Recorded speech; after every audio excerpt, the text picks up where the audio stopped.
చాలా మంచి విషయాలు విన్నాము. దేవుడు మనల్ని హెచ్చరిస్తున్నప్పుడు వాటిని మనం తీసుకోవాల్సిన అవసరం చాలా ఉంది. మానవులమైన మనము ఎంతవరకు దాన్ని తీసుకుంటున్నాం అనే దాని మీద మన లైఫ్ ఆధారపడి ఉంటుంది. చాలామంది లైఫ్ తీసుకుంటారు, మనుషుల మాటలలాగానే దేవుని మాటను కూడా చాలా నెగ్లెక్ట్ చేస్తూ ఉంటున్నారు. అందుకే మనుషుల యొక్క జీవిత విధానం మీద దాని ప్రభావం పడుతుంది. అది గ్రహించడం మనిషి గ్రహించకుండా ఏం చేస్తాడంటే, నాకు ఇలా కామన్గా జరిగింది, అనుకోకుండా జరిగింది, ఇలాంటి లోకపరమైనటువంటి విధానాలతో మనిషి తనని తాను అడ్జస్ట్ చేసుకుంటూ లైఫ్ని లీడ్ చేస్తూ ఉంటున్నాడు. అది కరెక్ట్ కాదు. దేవుడు మీకు హెచ్చరిస్తున్నప్పుడు, దేవుడు మీతో మాట్లాడుతున్నప్పుడు ఖచ్చితంగా మీరు తీసుకోవాల్సిన అవసరం ఉంది. అందుకనే మీకు ఒక మాట చూపించి ముందుకు వెళ్తాను. యెషయా గ్రంథము 45వ అధ్యాయము 12వ వచనాన్ని ఒకసారి పరిశీలన చేసుకుందాము. యెషయా గ్రంథము 45వ అధ్యాయము. భూమిని కలుగజేసిన వాడను నేనే,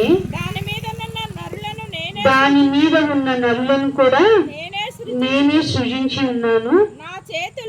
నా చేతులు ఆకాశములను విశాలపరచును, వాటి సర్వ సమూహమును నేనే ఆజ్ఞ ఇచ్చితిని. యాక్చువల్గా కామన్గా ఏమంటారు అంటే, భూమి తనంతట తానే పుట్టింది, దాని మీద మనిషిని కూడా తనంతట తానే వచ్చాడు. ఇది కామన్గా మనము నేర్చుకుంటున్న విజ్ఞానం ప్రకారం, లేదంటే మనం తెలుసుకున్న జ్ఞానం ప్రకారం, భూమి మీద దానికి బోర్ కొట్టేసి నేను ఇలా మంచిగా రౌండ్గా అయిపోతాను, మనుషులకి ఇష్టమైనట్టుగా ఉండే విధంగా రెడీ అవుతానని అనుకుంది అని కథలు నేర్చుకుంటున్నాం. కానీ ఒకే ఒక్క గ్రంథం అండి, భూమిని కలుగజేసిన వారిని నేనే, అందులో ఉండే మనుషులను కూడా నా ద్వారానే వచ్చారు, నేనే సృజించాను, ఆకాశాన్ని నేను ఎక్స్పాండ్ చేయగలను, నా మాట ప్రకారమే అవి లీడ్ అవుతాయి. ఈ చిన్న క్లూ సరిపోదంటారా మనిషికి? ఖచ్చితంగా సరిపోదు. అందుకనే మనిషికి 66 పుస్తకాల విజ్ఞానాన్ని ముందు పెట్టాడు దేవుడు.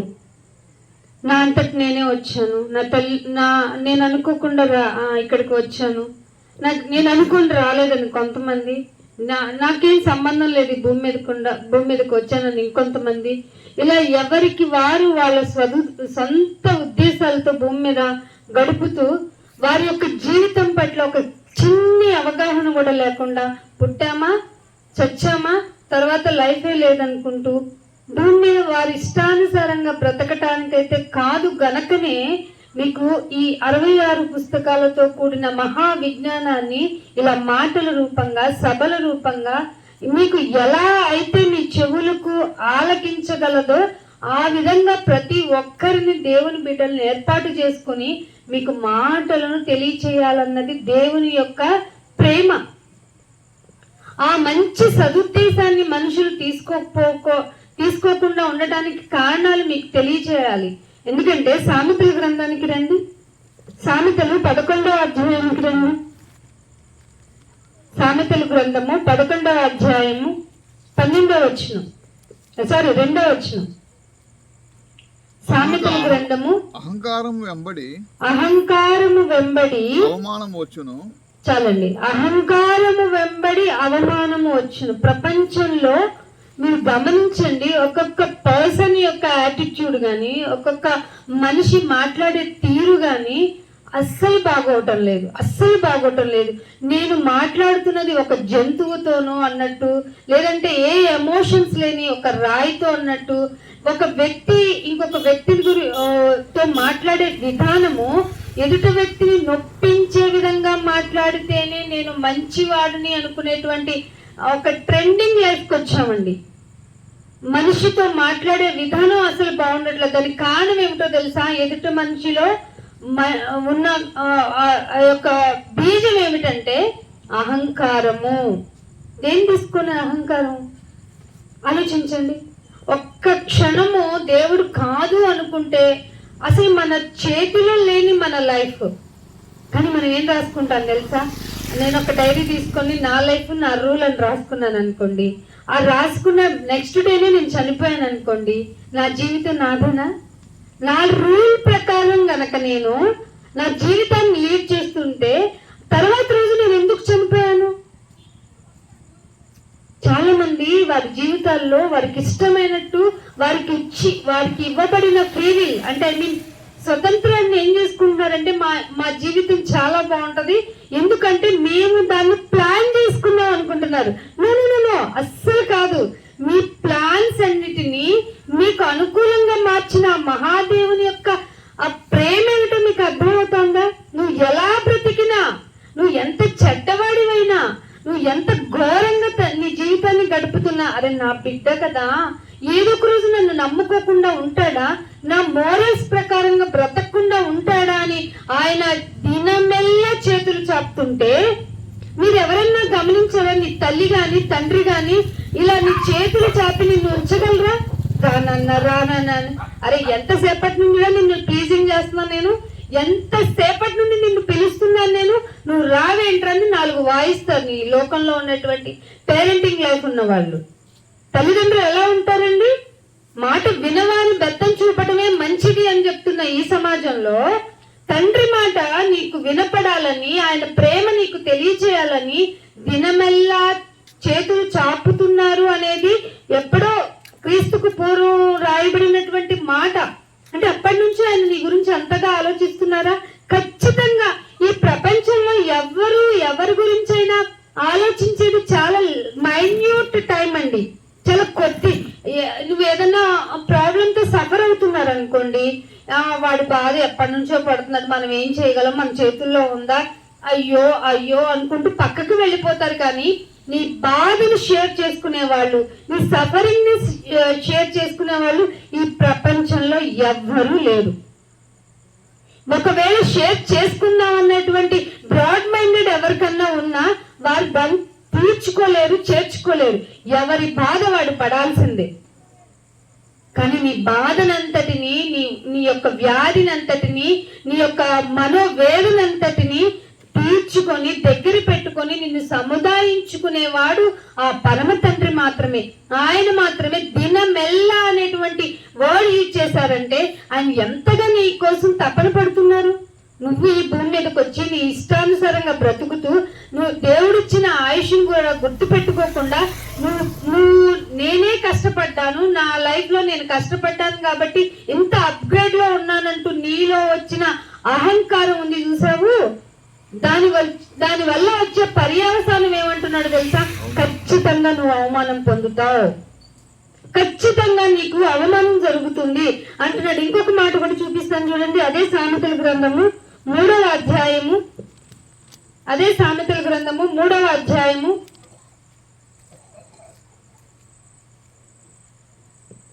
34వ వచనం చూడండి.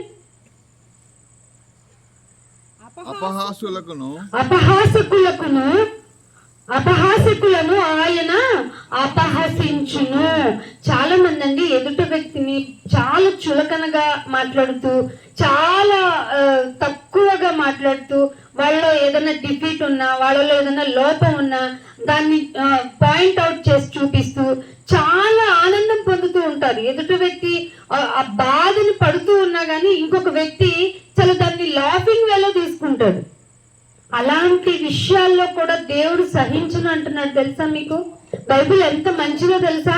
ఇలాంటి మోరల్స్ నేర్పించే గ్రంథం అండి బైబిల్. ఇది దీనికి మతాన్ని అంటకట్టకండి. ఆ మతపరంగా వెళ్లే వారితో మాకు సంబంధమే లేదు. దేవుడు ఎలా మనిషిని బ్రతకమని భూమి మీదకి పంపించారో అదే విధంగా బ్రతకటానికి, ఫార్మేటింగ్ చేయటానికి మాత్రమే దేవుని మాటలు తెలియచేయటానికి చూపించేదే. అందుకే ఆయన ఒకే వాళ్ళు దాన్ని కంప్లీట్ చేశారు. మీరు మారు మనసు బాలేదండి మనవి, అందుకే మారాలి. మనం మారటానికి మతానికి ఏమైనా సంబంధం ఉందా? నీ లైఫ్ లో దేన్ని చేంజ్ చేయక్కర్లా, కానీ చేంజ్ చేయాల్సింది ఏంటంటే నీ హృదయము. అది మారితే నీతో పాటు నీ చుట్టుపక్కల చాలా ప్రభావితాన్ని చూపిస్తుంది. నీతో పాటు ప్రపంచాన్ని కూడా మార్చే శక్తి కలిగిందిగా అయిపోతుంది. నువ్వు మారితే, నువ్వే మారాలి.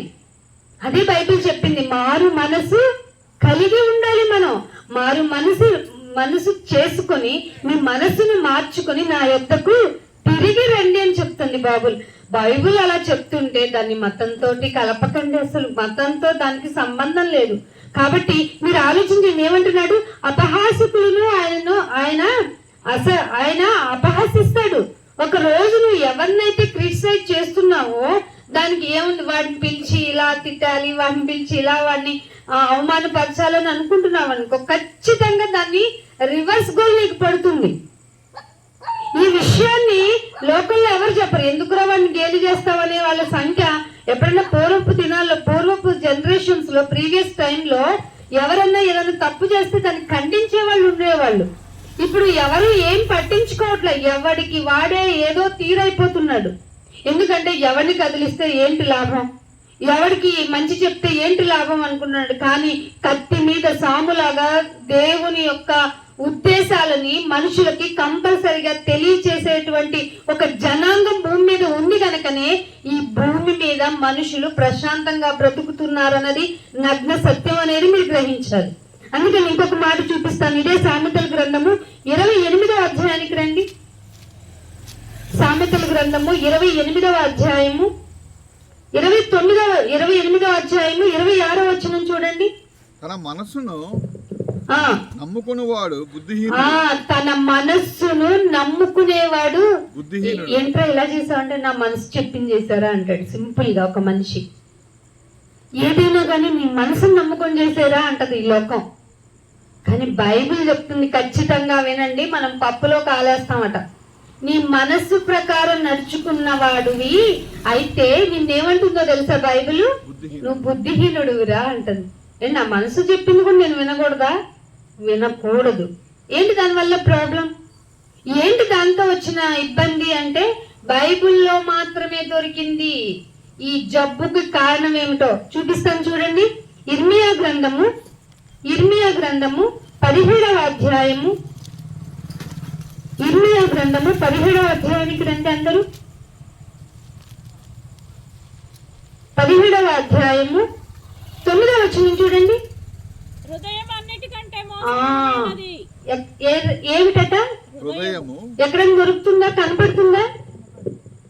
పాటల్లో చెప్తారు, ఇక్కడ ఉంటది అక్కడ ఉంటుంది. నమ్మకండి, అవన్నీ జస్ట్ ఫర్ ఫన్నే. మనకి మ్యూజిక్ తో దాన్ని యాడ్ చేస్తారు కాబట్టి ఇంకా ప్లెజెంట్ గా అనిపిస్తుంది. ఆ టైం వరకు ఆ మ్యూజిక్ ని ఎంజాయ్ చేసినంత వరకే వెరీ ఫన్నీగా ఉంటుంది. కొంచెం సోల్ మనకి మ్యూజిక్ అంటే కొంచెం ఫార్మేట్ అయిపోద్ది కాబట్టి ఆనందంగా, అది క్షణం మాత్రమే. కానీ ఎక్కడుంది అంటాడు, వాడు వచ్చి అమ్మాయి చుట్టూ తిరుగుతుంది అంటాడు. అస్సలు నమ్మకండి. హృదయము అన్నిటికంటే మోసకరమైంది. నేనేంటి ఇలా చేశాను, అసలు నేనేనా ఇలా చేసింది? ఏదో ఒక రోజు నీ లైఫ్ లో అనుకొని ఉంటావు, తప్పు నేనే చేశాను అనుకొని కూడా రియలైజ్ అయి ఉంటావు. ఇవన్నీ ఎందువల్లనో తెలుసా? మళ్ళీ చదవండి 17:9. హృదయము అన్నిటికంటే మోసకరమైనది, అది ఘోరమైన వ్యాధి. అయ్యో, మీరేంటి లోకంలో చాలా తీరని రోగాలు ఉన్నాయనుకుంటారు. వాటన్నిటికీ ఎంతో కొంత మెడిసినేటెడ్ గా ఉంది. ప్రపంచం చాలా ముందుకెళ్తుంది. ఎన్నో కుదరని రోగాలకి మందులు కనిపెట్టబడిపోతున్నాయి. ఈవెన్ ఎయిడ్స్ కూడా, భయంకరమైన ఎయిడ్స్ కూడా మందు కొంచెంగా వచ్చేసింది. కానీ ఘోరమైన వ్యాధి ఎక్కడుందో తెలుసా? హృదయం. అది కనపడుతుందండి? లేదండి బాబు, నీ హృదయం గురించి నీకు బాగా తెలుసు. నువ్వు మంచివాడివో కాదో నీకు బాగా తెలుసు. అది ఎప్పుడు తెలుస్తుందంటే చెప్పిన, నువ్వు ఒంటరిగా ఉన్నప్పుడు అసలు నువ్వేం ఆలోచిస్తావో అదే నువ్వు, నీ హృదయం. వీణేసేద్దామా, వాడినేసేద్దామా, వాడేంటి ఇలా ఎదుగుతున్నాడు, వీడేంటి. ఇందాక సార్ ఉన్నారు కదా, ఏమిటట, వీడిని చూసి మచ్చలు పడదాం, వాడిని చూసి అసూయ పడదాం. ఇవన్నీ ఎక్కడి నుండి వచ్చాయంటారు? పక్కన వాళ్ళని చూసి కాదు, నీలో నువ్వే తీరిగా. అదే ఒక లోకంలో ఇంగ్లీష్ లో ఒక ఇది కూడా ఉంది, empty mind is devils house అంట. అంటే దెయ్యం వచ్చి నువ్వు బాగా పనిలో బిజీగా ఉన్నావు అనుకో, నిన్ను ఎక్కడ డెవిల్ రాదు. ఎప్పుడైతే ఏంటి తీరిగ్గా ఉన్నాను, ఏంట్రా ఆలోచిస్తున్నావు అంటే తీరిగ్గా ఉన్నా, ఏం చేయాలో తెలియట్లేదు అని అనుకున్నా, ఖచ్చితంగా నీ దగ్గర డెవిల్ ఉన్నట్టే. ఖచ్చితంగా. Empty mind. ఎప్పుడైతే నీ హృదయం మొత్తం దేవుని యొక్క మాటలతో నింపుకుంటావో, ఎందుకంటే దేవుని మాటే పవర్ఫుల్. పవర్ఫుల్. నువ్వు అసలు మంచోడు కాదు. ఇందాక చెప్పాను కదా, నీ మనసును కూడా ఆలోచించుకొని నువ్వు పనులు చేసావా, నువ్వు బుద్ధిహీనుడివే అంటుంది. ఒక్కొక్కసారి నీ మంచి లోకానికి చెడవచ్చు, లేదంటే లోక ప్రకారంగా మంచి అయింది నీకు చెడవచ్చు. సో నువ్వు ఎట్టి పరిస్థితుల్లో నీ మనసును నమ్ముకోవద్దు. మరి దేన్ని నమ్ముకోవాలంటే నన్నే నమ్ముకో అంటుంది బైబిల్. అంటే మూర్ఖంగా నమ్ముకోకు నాన్న. నేను చెప్తాను కొన్ని మోరల్స్ ఉన్నాయి నా దగ్గర. నువ్వు భూమి మీద ఎలా బ్రతికితే నా దగ్గరికి రాగలవో, ఎలా ఉంటే నన్ను చేరుకోగలవో, అసలు నీకు ఈ భూమి మీద ఉన్నప్పుడే నీకు మనశ్శాంతి ఎలా ఉండాలో, నీకు నెమ్మది ఎలా ఉండాలో, నువ్వు ఏం చేస్తే నీ హృదయం సంతుష్టిగా ఉంటుందో అన్ని అన్ని అన్ని రాయించాను నేను. కానీ నువ్వు దాన్ని పట్టించుకోవటం లేదు. అదే అసలు జబ్బు. హృదయము అన్నిటికంటే ఘోరమైనది, అన్నిటికంటే మోసకరమైనది, ఘోరమైన వ్యాధి కలది అని ఇంకో మాట కంప్లీట్ చేశారు చూడండి కింద. దాన్ని గ్రహించుకునేవాడు ఎవడు? బైబిల్ క్వశ్చన్ ఈ రోజు మిమ్మల్ని. మీరు గ్రహించుకుంటున్నారా మీ హృదయాన్ని గురించి? మీరు ఎంతసేపు పక్కింటి వాళ్ళు ఇది కొనుక్కున్నారు, నేను అది కొనుక్కోవాలి, పక్కింటి వాళ్ళు ఎంత డెవలప్ అయ్యారు, నేను ఇంత డెవలప్ అవ్వాలి, ఇవే మనకి ఎదుటి వాళ్ళతో కంపారిజన్ చేసుకుని మన లైఫ్ ని డిక్రీజ్ చేసుకోవడం తప్ప అసలు నేనేంటి అని ఎప్పుడన్నా నీవు గ్రహించుకున్నావా? ఏం చేస్తున్నాను నేను భూమి మీదకి వచ్చి? అది నేను నా ప్రమేయంతోనే రాలేదే.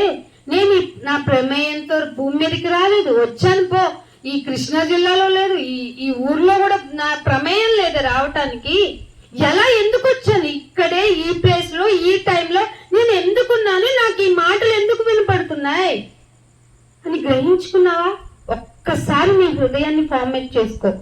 ఫార్మేట్ చేసుకొని నీ హృదయాన్ని గనక దేవుని మాటలకు దగ్గర చేసుకుంటే వెంటనే అయిపోతుంది. ఇంతే, చిటికలో అయిపోతుంది మారి మనసు. అలా అయ్యి నువ్వు చనిపోయే లోపు దేవుని యొక్క పరిపూర్ణతలోనికి వెళ్ళిపోతావు. చాలా ఈజీ అండి. ఎవరిని బాధ పెట్టక్కర్లేదు, ఎవరిని ఇబ్బంది పెట్టక్కర్లేదు, ఇంట్లో వాళ్ళని కాంప్రమైజ్ చేయించక్కర్లేదు. నువ్వు మనస్సులో నాయన ఇంతగా నా హృదయం ఏమిటి, ఇంత మనుషుల గురించి, నాలాంటి వాడే, నాలాగే 6 లీటర్ల రక్తం ఉంటుంది వాడికి కూడా, వాడి రక్తాన్ని నేను కళ్ళు చూడాలనుకోవటం ఏంటి? అది ఒక పదునైన ఆయుధం తీసుకొని పొడిస్తే ఎంత బాధ ఉంటుందో తెలిసే నాకు. వాడి యొక్క అంతేకాదు, ఒకడు కత్తితో పొడిచే కన్నా మాటలతోనే, హృదయంతో కోసేస్తాడంట మాటలతోనే. అలాంటి పదునైన మాటలు నేను ఎందుకు వాడుతున్నాను? ఇవన్నీ గ్రహించుకోలేకుండా నేనే ఎదుటి వ్యక్తికి ఇబ్బందిగా ఉంటున్నానేంటి? ఎదుటి వ్యక్తికి ఇబ్బంది పడుతున్నానంటే ఒక కుటుంబమే ఇబ్బంది పడినట్టు కదా. ఒక కుటుంబమే ఇబ్బంది పడిందంటే వీధే ఇబ్బంది పడినట్టు కదా. వీధే ఇబ్బంది పడుతుందంటే ఊరు ఇబ్బంది పడినట్టే కదా. ఇలా ప్రపంచం మొత్తం కుటుంబాలుగా పాడైపోయింది హృదయాలతో. హృదయం లోపల పాడైపోయారు. మరి ఇలాంటి పరిస్థితుల్లో దేవుని మాట చాలా అవసరం కదా. అందుకే మిమ్మల్ని ఇక్కడ కూర్చోబెట్టారు. అందుకని ఇంకొక మాట చూపిస్తాను చూడండి. ప్రసంగి గ్రంథము 9వ అధ్యాయము, ప్రసంగి గ్రంథము 9వ అధ్యాయానికి రండి. 9వ అధ్యాయము 3వ వచనం. అందరికీ ఒకటే గతి సంభవించును. అందరికీ ఒకటే గతి. నేను బిల్డింగ్ లో ఉన్నాను కదా అని నా మరణం ఏమి నన్ను ఆపదు. నేనేదో పూరి గుడిసెలో ఉన్నాను, హట్లో ఉన్నాను కాబట్టి మరణం తొందరగా వస్తుంది, మరణానికి నేను చాలా చీప్ అని ఏమీ ఉండదు. మరణానికి చిన్నపిల్ల అని ఉండదు, పెద్దవాడు అని ఉండదు, అసలు ఏమి ఉండదండి. మరణాన్ని పక్షపాతమే ఉండదు. అది ఎప్పుడొచ్చి ఎలా పోతుందో తెలియదు. అటువంటి పరిస్థితుల్లో అందరికీ ఒకటే గతి సంభవించును. కానీ ఒకటి మనం థింక్ చేయాలట. ఏమిటది? సూర్యుని కింద జరుగు వాటిలో బహు దుఃఖం కలిగించిందంటే ఈ మహాజ్ఞానికి. ఏమిటయ్యా అంటే నరుల హృదయము చెడుతనముతో నిండి ఉంది. ఏది నిండితే దాంతో మాట్లాడతాం. ప్రపంచం అంతా చెడుతనంతో నిండిపోయింది అనేది మనము ఒప్పుకున్నా ఒప్పుకోకపోయినా తెలిసిన నిజం ఇది. ఎక్కడికి ఏంటి, ప్రపంచం ఏంటి, రోజులేంటి ఎంత ఘోరంగా ఉన్నాయి అనుకోవటంలా మనం మనుషుల్ని అవమానించుకోవటం, మనుషుల్ని చంపుకోవడం పక్కన పెట్టండి. చచ్చిన తర్వాత కూడా దాన్ని ముక్కలుగా చేసి కాకులకి గద్దలకి వేసేది సరిపో ఇంకెక్కడికి వేస్తున్నారు? సముద్రాల్లో కలుపుదామా, వాడల్లో కలుపుదామా, నీళ్ళల్లో కలుపుదామా, కుక్కర్లో పెట్టి ఉడకేద్దామా, చూర్ణం చేద్దామా? ఏమిటండి మనిషి ఇంత ఘోరంగా అయిపోయాడు? అరే మనలాంటి వాడే ఎంత సాత్వికంగా ఉండాలండి. ఎదుట వ్యక్తికి కూడా ఇదే నొప్పి కలుగుతుంది, ఇలాగే బాధపడతాడు, ఇలాగే ఉంటాడు. అరే ముందు నన్ను నేను సరిగా చేసుకుని చక్కగా ఉండాలి, నేను కదా బాగుండాలని హృదయంలో ఆలోచన కూడా లేని మనిషి కఠినమైపోతున్నాడు. రోజు రోజుకి భయం వేస్తుంది కదా. ఎవరి మధ్య ఉంటున్నామట? మనకి పేపర్లో వస్తున్న వర్డింగ్స్ ఏంటి? మానవ మృగాల. ఎక్కడుంటాయండి? ఎలా ఉంటాయి? మన మధ్యనే, మనతోనే, మనలోనే. గట్టిగా మాట్లాడితే మనమేనేమో కదా. మానవ మృగాల. మృగమే బాగుంటుంది. ఆపోజిట్ జెండర్ తోటి, ఆపోజిట్ ఇప్పుడు క్యాట్ డాగ్ ఉంటాయి కదా. మామూలుగా పిల్లిని చూస్తే కుక్క ఏం చేస్తుంది? క్యాచ్ చేసి దాన్ని చంపేద్దాం అనుకుంటుంది. కానీ కొన్ని వీడియోస్ చూడండి, ఎంత ఫ్రెండ్లీగా ఉంటుంది, ఎంత పేరెంటింగ్ చేస్తుంది డాగ్, క్యాట్. అంటే కుక్కలకి, అంటే జంతువులకి ఉన్న జస్ట్ కామన్ రిలేషన్ కూడా మనం మెయింటైన్ చేయలేకపోతున్నాం యాజ్ ఎ హ్యూమన్ గా. ఒక మానవ జాతి కలిగిన మనందరము ఒక తాటి మీద ఉండాలి, ఒకరినొకరు ప్రేమించుకోవాలి. నిన్ను వల్లే నీ పొరుగు వాడిని కూడా అంటే అసలు పట్టించుకోకుండా ఎదుట వ్యక్తిని, పొరుగు వాడిని అసలు వాడు నాకు పరమ శత్రువు అనుకునేలాగా హైజాక్ చేయబడిన నీ హృదయాన్ని మార్చగలిగేవారు లేరా? ఖచ్చితంగా ఉన్నారు, ఖచ్చితంగా ఉన్నారు. అసలు నీ హృదయం ఇలా అయిపోవటానికి కారణం ఏంటో ఒక మాట చూపిస్తాను చూడండి. కొరింథీయులకు రాసిన పత్రిక, ఎఫెసీయులకు రాసిన పత్రిక 2వ అధ్యాయము 2వ వచనం. ఎఫెసీయులకు రాసిన పత్రిక 2వ అధ్యాయము 2వ వచనం. మీరు లోకంలో ప్రతి డేంజర్ పని ఎందుకు చేస్తున్నారు అనుకుంటున్నారు? మనిషి లోకంలో తన ఇష్టానుసారంగా ఎందుకు బ్రతుకుతున్నాడు అనుకుంటున్నారు? ఎందుకు బ్రతుకుతున్నాడు? ఇక్కడ పర్టికులర్ గా దేవుడు నీకు తెలియజేస్తున్నాడు చూడు. నీ అంతట నువ్వు చేయట్లేదట. ఏమని? మీరు వాటిని చేయొచ్చు, వాయుమండల సంబంధి అయిన అధిపతి ఒకడు మనకి చక్కగా చూస్తూ ఉన్నాడు నిన్ను నన్ను. దేవుడు ఎంతగా నిన్ను కాచుకుంటున్నాడో అంతే ఈక్వల్ గా వాయుమండల సంబంధి అయిన అధిపతి అనగా అవిధేయులైన, ప్రతి విధేయత లేదు మనకి ఏ విషయంలోనూ. పెద్దవాళ్ళంటే గౌరవం లేదు, పెద్దవాళ్ళు చెప్పేది అస్సలు వినో, బోరింగ్ లైఫ్, ఓల్డ్ మెథడ్స్, అబ్బా ట్రాష్, షిట్. ఏం నేర్చుకుంటాం మనం? పెద్దవాళ్ళ దగ్గరే నేర్చుకోలేము. అందరికీ the head of the family అయినటువంటి గాడ్ చెప్పిన మాటలు నీకేం రుచిస్తాయి? ఇంకా అవిధేయులైన వారిని ఇప్పుడు ప్రేరణ చేయిస్తుందట ఒక శక్తి. అంటే నువ్వు ఎక్కడైతే హృదయంలో చెడుతనాన్ని నింపుకొని ఉన్నావో, చెడిపోయిన నిన్ను ప్రేరేపించే శక్తి ఒకటి ఉందట. ప్రేరేపించిన శక్తి ఏం చేస్తుందట? ప్రపంచ ధర్మము. ప్రపంచంలో మనం అనుకున్నదే మంచిది అని చెప్పే ధర్మం ఒకటి వస్తుందట. దానికి విధేయత చూపించి లోకంలో నీలాంటి వాడైనా, నీలాగే ఉన్నా ఎదుట వ్యక్తిని ఎంతగానైనా హింస పెట్టేద్దాము అనేటువంటి అవిధేయత నీ హృదయంలోకి వచ్చింది. అది ఆకాశ మండలం మందున్న ఆ దూత వల్ల. వాయుమండల అధిపతి అంటున్నాడు. నువ్వేమంటావు? వాయుమండలం అంటే వాయువు అంటే గాలి అనుకుంటున్నావు. అరే ఈ గాలి పట్టింది, ఆ గాలి పట్టింది, అలా ఉంది, వాడు అందుకే ఎలా అయిపోయాడు, అలా అయిపోయాడు అనుకుంటున్నావు.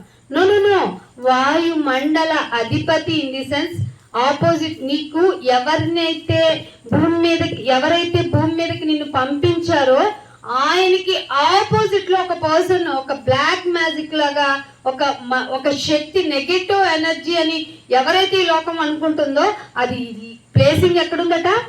ఆకాశ మండలం మీద ఉందట. అది నిన్ను ప్రేరేపించకుండా ఉండాలి అంటే నీ హృదయము దురాశలతో ఉండకూడదు, నీ హృదయము వ్యాధితో ఉండకూడదు. ఎప్పుడైతే నీ హృదయం వ్యాధితో నిండిపోయి ఉందో నువ్వేమేం చేస్తావో చెప్తుంది చూడండి. మత్తయి సువార్త 15వ అధ్యాయము, మత్తయి సువార్త 15వ అధ్యాయానికి రండి. 15వ అధ్యాయము 19వ వచనం చూడండి. మత్తయి సువార్త 15వ అధ్యాయము 19వ వచనం. దురాలోచనలు ఏమేమి ఉంటాయి చూడండి. నీ హృదయం చెడ్డదైపోతే నువ్వు గనక ఎంత ఘోరమైన స్థితిలోకి వెళ్ళిపోతావు అనేది కొన్ని సిమ్టమ్స్ బైబిల్ నుంచి వస్తున్నాయి. ఇంత మంచిగా ఇంతగా నిన్ను స్కానింగ్ చేసేటువంటి దేవుని మాటలు నిన్ను పరీక్షిస్తుంటే మారవా? ఏమంటున్నాడు చూడండి, దురాలోచనలు. అసలు ఎదుట వ్యక్తి మీద నీకు ఎప్పుడు దురాలోచనేనా? ఈ దురాలోచన వల్ల ఏమొస్తుందట? ఎట్లయినా విని చంపేయాలి, నరహత్యలు. ఇప్పుడు ప్రపంచంలో ఎంతమంది వద్దన్న చచ్చిపోతున్నారు చూడండి. చంపేస్తే చనిపోతున్నారు. ఎందుకు చంపేస్తున్నావు? ముందు నీలో మంచి ఆలోచన లేదు కాబట్టి. దురాలోచనలు, నరహత్యలు, వ్యభిచారము. ఏమండి వ్యభిచారమా? నీ శరీరంలో పుట్టే కోరికకు సంబంధించి అసలు ఎంత బలవంతమైనటువంటి క్రియలు మనిషి చేస్తున్నాడు చూడండి. ఒక 5 నిమిషాలు 2 నిమిషాలు నీ శరీర కోరిక తీరటానికి నువ్వు వెళ్ళాల్సిన మార్గాలు ఏంటి? ఒక మనిషిని చంపేంతగా వెళ్ళిపోవాలా? ఏం ఆలోచిస్తుంది ప్రపంచం? ముందు దానికి పునాది ఏమిటట? దురాలోచన, నరహత్య, వ్యభిచారము. ఇంకేమంటున్నాడు? వేశ్యాగమనము. దీన్ని ప్రొఫెషన్ గా తీసుకున్నారంట కొంతమంది. వేశ్యాగమనము, ఇంకా దొంగతనం చేసేస్తున్నారట. నీకు దురాలోచన ఎందుకు? వాడి దగ్గర ఉంది, నా దగ్గర ఎందుకు లేదు? ఆమె దగ్గర ఉంది, నా దగ్గర ఎందుకు లేదు? దీన్ని ఎట్లయినా దొంగిలించేయాలి. ముందు దేనికి పునాదట? దురాలోచన. ఇది ఎక్కడి నుంచి వస్తుంది? ఆలోచన బాగోకపోయేది ఎందువల్ల? హృదయం రోగంతో ఉండటం వల్ల. అందుకే ఏమంటున్నాడు? దురాలోచనలను, చదువమ్మా, దొంగతనములను, అబద్ధ సాక్ష్యము. ఇది అండర్లైన్ చేసుకోండి. మీరు ఇప్పుడు ట్రెండీగా ఏదైనా మనిషి బాగా హైలైట్ అవ్వాలంటే ఏం చేస్తున్నాడు తెలుసా? దేవుణ్ణి దూషించేస్తున్నాడు. దేవదూషణ అంటే మనిషి లైఫ్ కార్డ్కి ఎండు పడుతుంది ఎప్పుడో తెలుసా? వాడి యొక్క క్యారెక్టర్ దురాలోచనతో నిండిన తర్వాత వాడు ఎండ్లో ఏం మాట్లాడతాడో తెలుసా? దేవుణ్ణి దూషించేస్తాడు. సో ఇప్పుడు నీ లైఫ్ లో నీ స్టేజ్ ఏ స్థితిలో ఉందో నువ్వు గమనించాలి. నాయనా నిన్ను దూషించేస్తున్నా. అసలు ఆయన లేకుండా నీకు ఊపిరి ఉంటుందా అండి? ఊపిరి ఉంటుందా? నువ్వు ఒక్కసారి నాకు ముక్కు, నువ్వు ఏదో గాలి పీల్చేస్తున్నావు, ఆగు, నేను ఒక మంచి గాలిని, ఫ్రెష్ గాలి నీకు ఇస్తాను అని ఆగి మీ ఓన్గా గాలి పీల్చుకోగలరా? ఒక్క గింజ వరిగింజ వేస్తున్నావు, ఇన్ని బస్తాల బియ్యం ఇంటికి తెచ్చుకుంటున్నావు. ఒక్క గింజ వేస్తున్నావు, ఇన్ని కాయలు వస్తున్నాయి. ఒక్క గింజ వేస్తున్నావు, ఇంతమందికి ఫుడ్ అవుతుంది. నువ్వేమన్నా గింజకి కోటింగ్ ఏమన్నా వేస్తున్నావా? ప్రొటెక్టివ్ లేయర్ ఏమన్నా పెడుతున్నావా? ఇవన్నీ నీ చేతిలో జరగనప్పుడు ఏం చూసుకుని మీ అహంకారము? దీని పర్యవసానం ఏమిటట? అవమానమే. అందుకే ఇంకొక మాట చూపిస్తున్నాను చూడండి. 1వ దశలోనికు రాసిన పత్రిక 4వ అధ్యాయము 12వ వచనం చూడండి. 4వ అధ్యాయము 12వ వచనం. సహోదరులారా, మీరు ప్రేమ యందు మరి ఎక్కువగా 1వ దశలోనికు రాసిన పత్రిక 4వ అధ్యాయము 12వ వచనం. మీరు మీ సొంత కార్యములను జరుపుకోవటంలోనే నిమగ్నమై ఉండండి. ఇది ఏ గ్రంథం అన్నా చెప్పిందా? తెలిస్తే మా దగ్గరికి తీసుకురావాలి అని మనవి. బాబు నీ పని నువ్వు చూసుకోరా అంటారే, అది ఎప్పుడు చెప్పారు? ఎవరు చెప్పారు అనుకుంటున్నారు? బైబిల్. ఎంత మంచిదో తెలుసా నీ పని నువ్వు చూసుకోవడం. ఎవరిని పరుల అదే అంటున్నాడు, మీ సొంత కార్యములను జరుపుకొనుట యందును మీ చేతులతో పని చేయుట యందును. మన చేతితో పని చేసుకుంటే మనం ఖాళీగా ఉంటామండి? ఉంటాం? అస్సలు ఉండం. బైబిల్ చెప్తుంది మాటలన్నీ. ఇంకొక మాట చూపిస్తాను. యాకోబు రాసిన పత్రిక 1వ అధ్యాయం 14వ వచనం చూడండి. యాకోబు రాసిన పత్రిక 1వ అధ్యాయము 14వ వచనం. ప్రతి వాడును అది మీ సొంత పనులు చేసుకోండి. మీ చేతి పనులతోనే జాగ్రత్తగా మిమ్మల్ని మీరు కాపాడుకుంటూ మీ లైఫ్ లీడ్ చేయమంటే సరేనేనా మా సొంత పనే చేసుకుంటాం. ఎంత సొంతగా అంటే ప్రతి వాడును తన స్వకీయమైన దురాశ. మళ్ళీ వచ్చింది చూసారా? ప్రతి పాపానికి మెయిన్ పిల్లర్ ఏమిటో తెలుసా? ఆశ కాదండి. ఆశ ఉండటంలో తప్పు లేదండి. ఏముంటుందట మనిషికి? హృదయం చెడిపోవటం వల్ల మనిషిలో వచ్చే ఫస్ట్ సిమ్టమ్ ఏమిటట? దురాశ. స్వకీయమైన దురాశ చేత ఏడవబడుతున్నారట. ఏడవబడతాం అంటే ఎంత ఘోరమైన స్థితో తెలుసా? ఈడవబడి మరులు కొల్పబడి, ఇంకా టర్న్ అయిపోతున్నారట. టర్న్ అయిపోయి మరులు కొల్పబడి వాడు శోధింపబడుతున్నాడు. ఎట్లాగైనా నీ టార్గెట్ ఏంట్రా అంటే, ఏం లేదన్నా, ఈ ఇయర్ దేవుడు నాకు ఇచ్చారు, నెక్స్ట్ ఇయర్ కూడా ఇంతకంటే మోరల్ లైఫ్తో నేను అందరినీ దేవుని మాటలతో ప్రేరేపించి హ్యాపీగా లైఫ్ని లీడ్ చేస్తాను. ఎందుకంటే రేపేమి సంభవించునో నరులు నాకు తెలీదు, నేను మనిషిని అనేటువంటి మనుషులు ఎక్కడైనా చూసారా మీరు? నోబడి ఎవ్వరు లేరండి. ఈవెన్ క్రిస్టియన్స్లోనా లేదమ్మా, ఈ బిల్లింగ్ కట్టాను, నెక్స్ట్ దేవుడు ఆశీర్వదిస్తే 1 more అంట.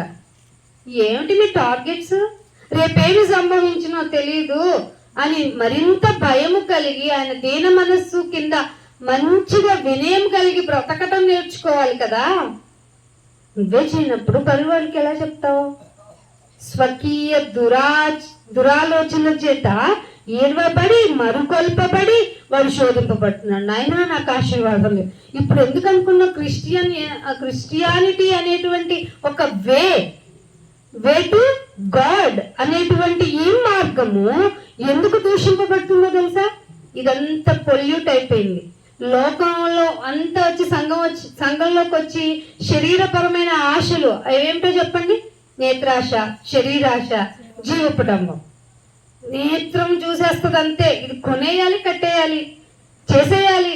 ముందు నేత్రాశ, శరీరం కోరుకుంటుంది. ముందు కన్నును కాపాడుకోమంటుంది బైబిల్. అందుకే తర్వాత శరీరం అది కోరుకుంటుంది, శరీరం అనుభవించాలని కోరుకుంటుంది. ఇవన్నీ టార్గెటెడ్ ఫిక్స్ అయిన తర్వాత నీలో వచ్చేది ఏం తెలుసా? డంబంగా ఎలా బతకాలి. మామూలుగా మాట్లాడటం ఇష్టపడ్డు మనిషి. కాలు పక్కకన్నా ఎగరాలి, సగం అన్న అయితే ఏంటి అనేటువంటి యాటిట్యూడ్ లైఫ్ ఉంటేనే బాగుంటుందంట. ఆన్సర్ చేయటం అనేది మనిషి ఈ విధేయతతో ఒబీడియంట్ గా చేయటానికి మనిషి ఇష్టపడటం లేదు, వినటానికి ఇష్టపడటం లేదు. ఈ రోజుల్లో మంచిగా ఉంటే నూకలు రావట. ఎవరు చెప్పండి? నీకు మంచిగా ఉంటేనే రా నాన్న నీకు ముద్ద దొరుకుతుంది. దేవుడు మరి చాలా మంది ఇందాక చెప్పుకున్న దురాశలు, నరహత్యలు, వ్యభిచారము, ఇంకా ఇవన్నీ చేస్తున్నారు కదా, వాళ్ళకి ఫుడ్ బాగుంటుందండి. నో, వాడు సడన్ గా ఒక రోజు పోతాడు. చాలా మంది జీవితాలు అలాగే మధ్యలోనే ముగిసిపోయినాయి. అది కూడా చెప్పింది బైబిల్. నీవు ముందే ఎలా చచ్చిపోతావురా? నీ కాలం ఒకటి భూమి మీద పెట్టాను కదా, నీ కాలానికి ముందే నువ్వు ఎలా పోతావురా? ఎందుకు పోతావో తెలుసా? నా రూల్ ప్రకారం నువ్వు బ్రతకనప్పుడు వెంటనే నేను తీసేస్తాను అంటున్నాడు. నువ్వు లోకపరమైనటువంటి వ్యక్తులను చూసి ఇన్స్పైర్ అవ్వ మాకు. దేవుడు చెప్పిన విధానాన్ని నేర్చుకుని ఇన్స్పైర్ అయ్యావు. అందుకని ఇంకొక మాట చూపిస్తాను. 16వ అధ్యాయము ఇర్మియా గ్రంథము 16వ అధ్యాయానికి రండి. ముగించేస్తానండి. శ్రద్ధగా 4 మాటలు మీ మనసులోకి చేరాలన్న సదుద్దేశంతో మీకు ఈ మాటలు చెప్తున్నాను. నొప్పించుకోకుండా మీ హృదయాన్ని జాగ్రత్తగా మీ చేతిలోనికి తెచ్చుకోండి. ఎందుకంటే మిమ్మల్ని ప్రేరేపించేవాడు ఉన్నాడు అనే విషయాన్ని మీకు గుర్తు చేశాను కనుక ఏం వింటాం, ఈ మాటలు ఏంటి, బోరింగ్ న్యూస్ ఏంటి, హాయిగా 4 డీజే ఇందాక అంటున్నారు కదా, సో డీజే విధంగా ఉందాం, కొంచెం సందడిగా ఉందాం, హ్యాపీగా ఉందాం, అపహాసకుల మధ్య కూర్చున్నాం, లాఫింగ్ మెథడ్ చేసుకుందాం. ఇవన్నీ ఒట్టి మాటలు. గట్టి మీద పెట్టేయండి, తీసి గట్టి మీద పెట్టేయండి. దేవుని మాటల్ని హృదయంలో పెట్టండి. ఇర్మియా గ్రంథము 16వ అధ్యాయము 12వ వచనం చూడండి. 16వ అధ్యాయము 12వ వచనం. ఆలకించండి, మీరందరూ నా మాట వినటం లేదు. దేవుడు చెప్తున్నాడు ఈ మాట. మీరందరూ నా మాట వినకుండా కఠినమైన మీ దుష్ట హృదయము. ఏమంటున్నాడు దేవుడు? నా మాట వినకపోవటం వల్ల మీ హృదయం కఠినమైపోతుంది. దానివల్ల అది దుష్టుడి చేతిలోనికి వెళ్ళిపోయి అది ప్రేరేపించిన విధంగా మీరు ప్రవర్తించేస్తున్నారు. మీకు క్లారిటీ తేవడానికే నేను ఈ మాటలు చెప్తున్నాను అంటున్నాడు దేవుడు. ఏమంటున్నాడు? మీరందరూ నా మాట వినకుండా కఠినమైన మీ దుష్ట హృదయము కఠినముగా నడుచుకుంటున్నారు. ఎంత కాఠిన్యంగా నడుచుకుంటున్నారు తెలుసా? ఈ మధ్య చూడండి, ట్రెండ్ గా ఎవరైనా బాధపడుతున్నాయా, ఎవరైనా ఇబ్బంది పడుతున్నా, ఈవెన్ బ్లడ్ వచ్చేస్తున్నా వీడియో తీసుకోవడం నేర్చుకున్నాం, అయ్యో సఫర్ అవుతున్నారని రియాక్ట్ అవడం మనం మర్చిపోయాం. అంత జస్ట్ ఫర్ ఇది ఎగ్జాంపులే. కఠినముగా ఈ మధ్య మీరు ట్రెండ్ ఎంత కఠినంగా అంటే, పిల్లల్ని ఈ ప్రపంచపు పోటీలో నేను పెట్టలేను కాబట్టి వాళ్ళని ఊరేసి చంపేస్తా. ఎంత కఠినం! నీకెవరు చెప్పారు ఎదలేరని? వాడి కాళ్ళకి రెక్కలు వచ్చినాయా? వాడు నడిచాడా? వాడు ఇంకా మంత్స్ ఇయర్స్ ఇంకా అవ్వలేదే. వాడు ఎల్కేజీ యూకేజీ మహా అయితే 5th 6th. నా పిల్లలు ఇంకా ఈ టార్గెట్లు ఈ ఎగ్జామ్లు చేయలేరు కాబట్టి మేము చచ్చిపోతాం. నా భర్త నా పిల్లలకి మంచి వైద్యం చేయించలేరు కాబట్టి ఫ్యూచర్లో వాళ్ళు ఇబ్బంది పడతారు కాబట్టి నేను చచ్చిపోతాను నా పిల్లలతో. నీకెవరు చెప్పారు నీ పిల్లలు నీ చేతిలో ఉన్నారని? నువ్వు అనుకుంటే వచ్చారని ఎవరు చెప్పారు? ఫస్ట్ మాట మీకు అదే చెప్పాను. సృష్టిని కలిగించాడు, దానిలో ఉన్న నరులను కూడా నేనే. నీ చేతిలో నీకే హక్కు లేదన్న విషయం నీకు గ్రహింపుకు రాకుండా చేసే ఆ ప్రేరణ కలిగించే దుష్ట హృదయము కలిగిన వాడు ఎక్కడున్నాడు? ఆకాశ మండలం అని ఉన్నాడు. అయితే ఏమంటున్నాడు? నువ్వు కఠినమైపోయిన నీ హృదయంతో నడుచుకుంటున్నావు. మీరు ఎంతగా తయారయ్యారంటే మీరు మీ పితరుల కంటే పూర్వపు రోజులే బాగున్నాయండి అంటున్నారో లేదా? ఇప్పుడు జనరేషన్ పాత రోజులే బాగున్నాయండి. నిజమేనండి అది మాత్రం. ఏమంటే మీరు మీ పితరుల కంటే విస్తారముగా చెడుతనము, విస్తారము. చూడండి ఎంత కఠినం అయిపోతే చెడుతనాన్ని విస్తారంగా చేస్తామండి మనం. విస్తారముగా చేసి ఉన్నారు. సో దీనికి కంపల్సరీగా మీరు ట్రీట్ తీసుకుంటారు. అదే చెప్తున్నాడు దేవుడు 13వ వచనంలో. కాబట్టి నేను మీ యందు ఏ మాత్రము దయించను. మీరు మార్నింగ్ చూసారు కదా, మహా అయితే ఒక 15 నిమిషాలు పడిందేమో వర్షం. చెట్లు కూలిపోవటం ఏంటండి? అంత ఫ్రాక్షన్ ఆఫ్ సెకండ్స్ లో. అది చిన్న చిన్నవి కాదు, పెద్దవి. ముందు ఉందంట ఆలోచించటంలా మనిషి. సో మీరు ఇంత దుష్ట హృదయంతో కఠినంగా నడుచుకుంటే చూసి చూడనట్టు వదిలేస్తానని అనుకోకండి. ఏం చేస్తామో తెలుసా? ఏ మాత్రము దయించను. ఇంకా ఇంత ఘోరమైన ఆ దేవుడికి నా మీద దయలేదా? నేను మంచం మీద పడిపోయినా, నన్ను అందరూ అసహించుకుంటున్నా. లేదు, బిఫోర్ దట్ నీకు ఎన్నో విధాలుగా. అందుకే ఒక మాట చూపిస్తాను చూడండి. ఏప్రిల్కి రాసిన పత్రిక 3వ అధ్యాయము. ఏప్రిల్కి రాసిన పత్రిక 3వ అధ్యాయము 13వ వచనం చూడండి. 3వ అధ్యాయము 13వ వచనం. నేడు మీరు ఆయన శబ్దమును వినిన ఎడల కోపము పుట్టించినప్పటి వలె మీ హృదయములను. మళ్ళీ ఇదే దేవుడికి ఏం చూస్తారట? హృదయం చూస్తున్నాడు. దీన్ని తీసి ఎక్కడ పెడతారు మీరు? హృదయం పడుకో, నిద్ర వస్తుంది నీకు. ఎక్కడికి వెళ్తావు? వాళ్ళు ఏదో పెట్టుకుంటారు, వాళ్ళ గోలు వాళ్ళది. ఇంకొంచెం తలుపులన్నీ వేసుకొని బిగించేసుకొని ఈ రోజు వస్తున్నా ఎప్పుడో హిట్ అయిపోయినా సో చూసి ఎంజాయ్ చేద్దామా? హృదయం ఫ్రెండ్స్ తో ఉండే ఎంజాయ్మెంట్ ఉంటుంది కానీ కొంచెం మనిషి ఎంత వస్తుంది. కానీ వాళ్ళ మాటలు దేవుని మాటలు అని చెప్పుకునే వాళ్ళ అదంతా నమ్మకు. కఠినమైపోయింది నీ హృదయం. అందుకే దేవుని మాట రుచించట్లా. అందుకే ఏమంటున్నాడు? కోపం పుట్టించినప్పటి వలె నీ హృదయములను కఠినపరుచుకొనకుడి. ఎవరిది ఎంత ప్లీజింగ్ గా చెప్తున్నారండి దేవుడు? కఠినపరచుకుడి అని చెప్తున్నాడు. అందుకని ఎందుకు వచ్చింది ఈ దుష్ట హృదయం అంటే 12వ వచనంలో చెప్తున్నాడు. అసలు నువ్వు వదిలిపెట్టేసావట. దేవుణ్ణి విడిచిపోవునట్టు. ఏ దేవుడు? లోకంలో దేవుళ్ళు అనబడేవారు చాలా మంది ఉండుండొచ్చు. నువ్వే ఒక లోకపరమైనటువంటి ఉత్తేజంతో ఒక దేవుణ్ణి అని పెట్టుకోవచ్చు. అసలు నీవే దేవుడు అనుకోవచ్చు. కానీ ఇక్కడ ఒక క్లారిటీ ఉంది. జీవము గల దేవుడు. ఆది నేనే, అంతము నేనే, అల్ఫా నేనే, ఒమేగా నేనే, మొదటి వాడు నేనే, కడపటి వాడుని కూడా నేనే. ఇలా చెప్పే క్యారెక్టర్ మీకు ఎక్కడా దొరకదు. మీకు అవేర్నెస్ కోసం చెప్తున్నాం. మీరు మర్చిపోయిన వాటి విషయం గురించి చెప్తున్నాం. దేవుడు ఎవరట? జీవము గల దేవుణ్ణి విడిచిపోవునట్టి విశ్వాసం. ప్రపంచం అంతా ఎదుర్కొంటున్న భయంకరమైన కరోనా కంటే పెద్ద డిసీజ్ ఇది. ఇది ఆటోమేటిక్ గా తెలియకుండా అందరికీ కంటామినేటెడ్ అయిపోయింది. ట్రెండ్ ఏమిటంటే దేవుడు ఎక్కడ ఉన్నాడు, దేవుడు ఎవరు, అసలు దేవుడితో మనకేంటి సంబంధం? నా అలా చెప్పకూడదు. జీవము గల దేవుణ్ణి విడిచిపోవునట్టి విశ్వాసము లేని దుష్ట హృదయం మీ అందు ఉంది. అది ఒకవేళ చేదు వేరుకి ఏమొస్తాయి? ముందుగా కాసే పిందలు ఉంటుంది చెప్పనా? దురాశ, దురాలోచన. అది అక్కడి నుంచి దేవదోషం దాకా వెళ్ళిపోతుంది. దేవుడు ఎవరు? దేవుడితో నాకేంటి సంబంధం? మేము రాకెట్లు వేసి వెళ్ళిపోతున్నాం, ఎలాగైనా చిప్ పెట్టేసుకుని మమ్మల్ని మేము ఫార్మేట్ చేసుకోగలం. ఎలాన్ మస్క్ చెప్పారు కదా, న్యూరో లింక్ పెట్టి ఎట్లాగైనా ఒక ప్యారలైజ్డ్ పర్సన్ కి చిప్ పెట్టేసి అతనితో మాట్లాడిస్తున్నాడు. ప్యారలైజ్డ్ అంటే పక్షవాతం వచ్చిన ఒక మనిషి నాగింగ్ వస్తుంది, మాట సరిగ్గా ఉండదు. అలాంటి వ్యక్తికి బ్రెయిన్ లో చిప్ పెట్టేసి ఫార్మేటింగ్ ఇక్కడ ఒక సిస్టమ్ దగ్గర చేస్తే మూగవాడు మాట్లాడగలడు, చెవిటివాడు వినగలడు. అంత ట్రెండ్ గా ఉంది. సైన్స్ అంత అప్గ్రేడ్ అయింది. దేవుడు ఎవరు అంటున్న ఈ సమాజానికి దేవుడు ఏం చెప్తున్నాడు తెలుసా?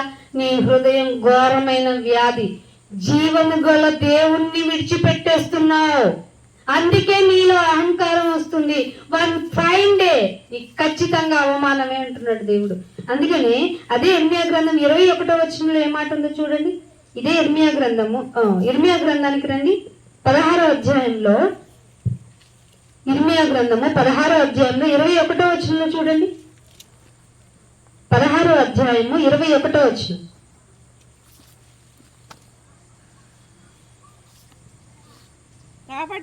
కాబట్టి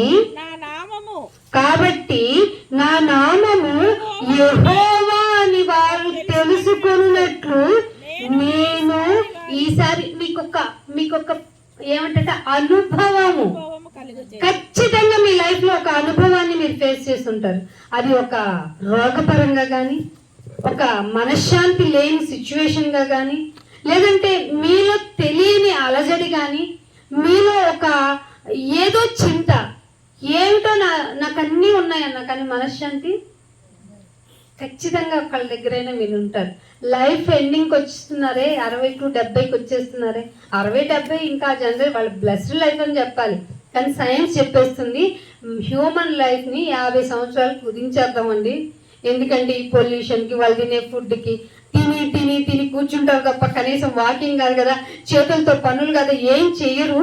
సో హార్ట్ అటాక్స్ వచ్చేస్తాయి. కాబట్టి మనిషి లైఫ్ని 50 సంవత్సరాలు కుదించేద్దాం అనుకుంటుందట.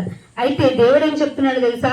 నా నామము తెలుసుకున్నట్లు నేను ఈసారికి వారికి ఒక అనుభవాన్ని, దేవుడు చెప్తున్నాడు ఈ రోజు నీ లైఫ్ లో ఖచ్చితంగా నా గురించి తెలియాలని నీకు ఒక అనుభవాన్ని పెట్టాను. అది ప్లస్ గా చేదుగా ఉండుంటది, కానీ నీకు పాఠాన్ని నేర్పటానికే కదా. నీ బిడ్డను కొడతావు కదా, చచ్చిపోవాలని కొడతావా? వాడికి బుద్ధి రావాలని కొడతావా? బుద్ధి రావాలనే కదా, అది కూడా రాయించాడండి బయట. బుద్ధి రావాలనే కదా కొడతావు. నేను అంతేరా, నువ్వు మారాలి. నువ్వు మంచిగా లేవురా నా దృష్టికి, నేను పరిశుద్ధుడురా, నువ్వు కూడా పరిశుద్ధుడుగా ఉండాలనే నేను నిన్ను అలా ట్రీట్ చేశాను. వినవా? నీకు వచ్చిన అనుభవం నీకు పాఠం నేర్పలేదా? ఈవెన్ కరోనాకు ఎఫెక్ట్ అయ్యావు కదా, రెస్పిరేషన్ తీసుకోవడం చాలా ఇబ్బంది అయింది కదా, ఎదుటి వ్యక్తి నిన్ను టచ్ చేయకూడదు అనేటువంటి ఆ లోన్లీ ఫీలింగ్ ఆ రూమ్ లో నువ్వు అనుభవించావు కదా. అప్పుడు కూడా నీకేం నా పాఠం ఏమి, నా గురించిన ఒక చిన్న ఆలోచన కంటే రాలేదా? అయితే నీది జీవము గల దేవుణ్ణి విడిచిపెట్టే దుష్ట హృదయం రా నీది. అందుకే కఠినమైపోయింది. ఇంకేం రుచిస్తాయి చెప్పు నా మాటలు. అందుకే నేనేం చేస్తానంటే, కంప్లీట్ చేయండి ఆ వాడిని.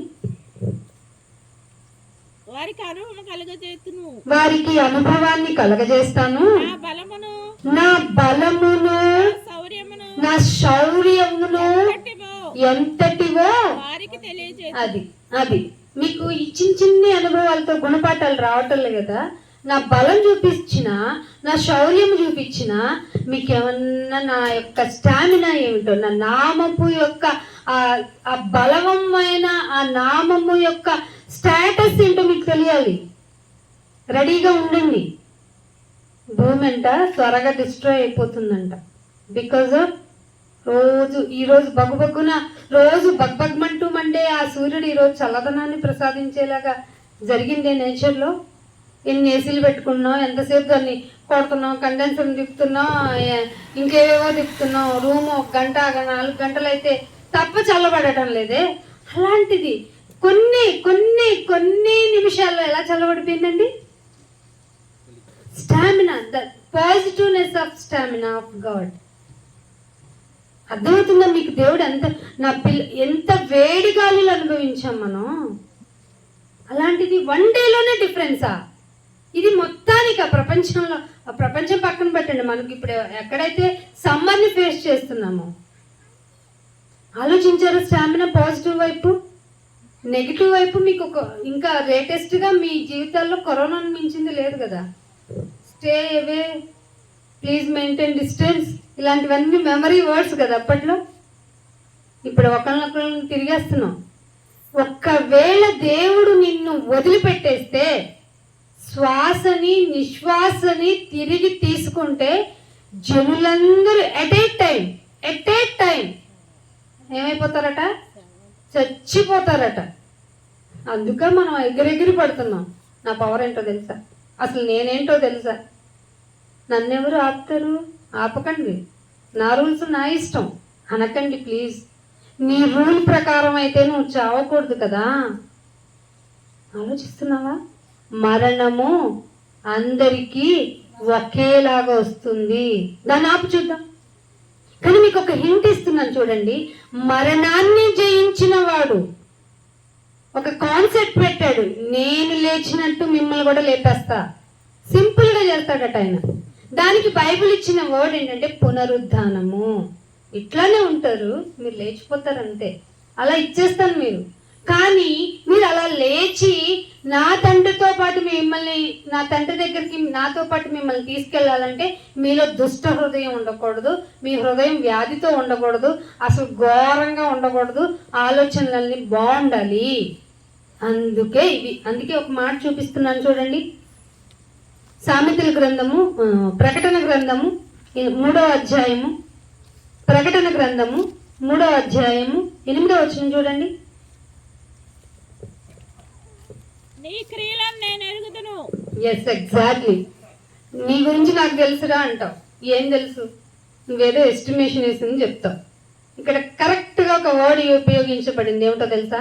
నీ క్రియలను నేను ఎరుగుదును, నీకున్న శక్తి కొంచెమై ఉండినను నీవు నా వాక్యమును గైకొని. ఇది దేవుడు ఎక్స్పెక్ట్ చేస్తున్నాడు. అందుకు మేము రోడ్డు మీదకి రావాల్సి వచ్చింది. అర్థమవుతుందా? మిమ్మల్ని డిస్టర్బ్ చేయాలని కాదు, మీరు బాగుంటే మేము ఇది అసూయపడటం కాదు. దేవుని గురించిన అవగాహన సదస్సు జరిగించాలన్న సదుద్దేశంతో ఏమట, నీవు నా వాక్యాన్ని గైకొనాలి అనేది దేవుని ఆశ. ఏమిటట? నీ క్రియలు ఎరుగుదును, నీకున్న శక్తి కొంచెమై ఉండినను నీవు నా వాక్యమును కొనుక్కొని నా నామం తెలియదు అని నువ్వు అనకూడదు. అర్థమవుతుందా? ఆయన స్టామినా గురించి, ఆయన నామం వింటేనే ఎరుకో గోడలే పడిపోయినాయి అంట. మన ఇంటి గోడలే పడిపోవు మన మాటకి. అర్థమవుతుందా? ఫిజికల్ ఇవి దేవుని దృష్టిలో చాలా చిన్నవి, మెల్లని గుసగుస లాంటివట. మెల్లని గుసగుస లాంటి. ఏంటి బాబు, ఎరుకో గోడలు పడిపోతే గుసగుస లాంటిదా నీ కార్యం? సముద్రం నిలిచేశాను, నడిపించేశాను అంతే. అయిపోయి సముద్రమా? మాకేంటి కాలువ దాటిలోకి ఇలాంటి వారధులు వేసుకున్నాం. అయినా కానీ మేము ఏంటి అంత యాటిట్యూడ్ లైఫ్ని లీడ్ చేస్తున్నాము? బికాజ్ ఆఫ్ దుష్ట హృదయం. అస్సలు బాల మీ హృదయం. అందుకే మారండి. వాక్యమును గైకొని నన్ను ఎరుగలేదనలేదు గనుక ఇదిగో తలుపు నీ ఎదుట తీసి ఉంచేశాను. వచ్చే పరలోకానికి. కానీ దుష్ట హృదయం ఉంటే తలుపు మళ్ళీ మూసేస్తాం. అందుకే ఈ మాట చూపిస్తున్నాను. ఎఫెసీయులకు రాసిన పత్రిక 3వ అధ్యాయం చూడండి. ఎఫెసీయులకు రాసిన, ముగించేస్తున్నాను, కొంచెం ఆలోచించండి. ఎఫెసీయులకు రాసిన పత్రిక 3వ అధ్యాయం 19వ వచనం. 3వ అధ్యాయము 19వ వచనం. జ్ఞానమును మించిన జ్ఞానమునకు మించిన క్రీస్తు ప్రేమ. ఏమండి జ్ఞానానికి మించింది ఏమండి? అంత తెలివిగా ఉండాలి, డైనమిక్ గా ఉండాలి, తెలివిగా ఉండాలి, నాలెడ్జ్ గా ఉండాలి. ఇవి ఉంటే దేశంలో ఎక్కడికైనా వెళ్ళేస్తాం, నడిచేస్తాం, మేము డెస్టినీని రీచ్ అయిపోతాం అనుకుంటాం అనే వరకు తెలుసు మాకు. ఎంత తెలివిగా ఉంటే అంత గొప్పవాళ్ళమని తెలుసు, తెలివిగా ఉంటే ఎక్కడైనా రాణించగలమని తెలుసు, తెలివిగా ఉంటే దేన్నైనా సాధించగలమని తెలుసు. కానీ జ్ఞానమునకు మించిన, తెలివి జ్ఞానానికి మించిన క్రీస్తు ప్రేమ తెలుసుకోవాలి. క్రీస్తు ప్రేమ ఉంది. ఆ ప్రేమను తెలుసుకొని అలా తెలుసుకోవటానికి తగిన శక్తి గలవారు అవ్వాలని ట్రైనింగ్ జరగాలంట. చేస్తున్నావా? నేను నీ ప్రేమను తెలుసుకోవాలి, అడుగు. దేవుడు ఇచ్చాడు ఈ ఛాన్స్ నీకు. ఏంటో నిన్ను తెలుసుకోవాలంటే చాలా జ్ఞానం ఉండాలంటగా, మహా తెలివైన అబ్బే అవసరంలా. నువ్వు ప్రేమగా ఉంటే చాలు, దేవుడు నీ ప్రార్థన వింటాడు. ఖచ్చితంగా నువ్వు అనుకున్నదే చేస్తారు. అనుభవంతో చెప్తున్నాం ఈ పాఠాలు. అందుకని ఇంకొక మాట, కీర్తన 119వ కీర్తన 1వ వచనం చూడండి ఏమంటాడు. కీర్తన 119 మొదటి వచనం. యెహోవా ధర్మశాస్త్రం అనుసరించి, దేవుని యొక్క ధర్మశాస్త్రమును అనుసరించి దోషముగా నడుచుకునే వారు ధన్యులు. దోషము లేకుండా నడుచుకునే వారే ధన్యులు. దుష్ట హృదయులు దోషంతో ఉంటారా లేకపోతే నిర్దోషంగా ఉంటారా? చెప్పండి. నిర్దోషంగా ఉంటారు. దుష్ట హృదయులు నిర్దోషంగా ఉంటారా? ఉండరు కదండి. ఎప్పుడైతే దురాలోచన నీలో ఉందో నీ హృదయం కఠినమైపోతుంది, అసలు ఏది రుచించదు, దేవుని మాట అస్సలు రుచించదు. కానీ ఇప్పుడు బైబిల్ ఏం చెప్తుంది? మళ్ళీ ఒకసారి మాట చదవండి. ధర్మశాస్త్రమును అనుసరించి నిర్దోషంగా నడుచుకుంటేనే నువ్వు ధన్యుడవు. ఇదేంటి, నేను ఒక కాయ కొడితే అది నీ సాటిస్ఫాక్షన్ ఆఫ్ ప్రేయింగ్, అంతే, ప్రైజింగ్. ఒక పువ్వు తెస్తే, ప్రథమ ఫలాలను తెస్తే. మార్నింగ్ నేను రోడ్ మీద కారులో వస్తున్నప్పుడు మా సారు నేను 2 యానిమల్స్ని లాక్కొని వెళ్తున్నారు. ఎందుకు లాక్కెళ్తారు తెలుసు కదా మీకు? అవి చాలా ఇబ్బంది పడుతున్నాయి. నేను రాను అని. కానీ వాళ్ళు తీసుకొని మనం తినేస్తాం, అదేం తప్పేం కాదు. కానీ అంత కఠినమైన హృదయం నీకెందుకు అయిపోయింది అంటే, నీకు ఆహారం కావాలి కాబట్టి. అది తప్పని కూడా దేవుడు అన్నట్లు, నీకు ఆకుకూరలు ఇచ్చినట్టు ఇచ్చాను రా అన్నాడు.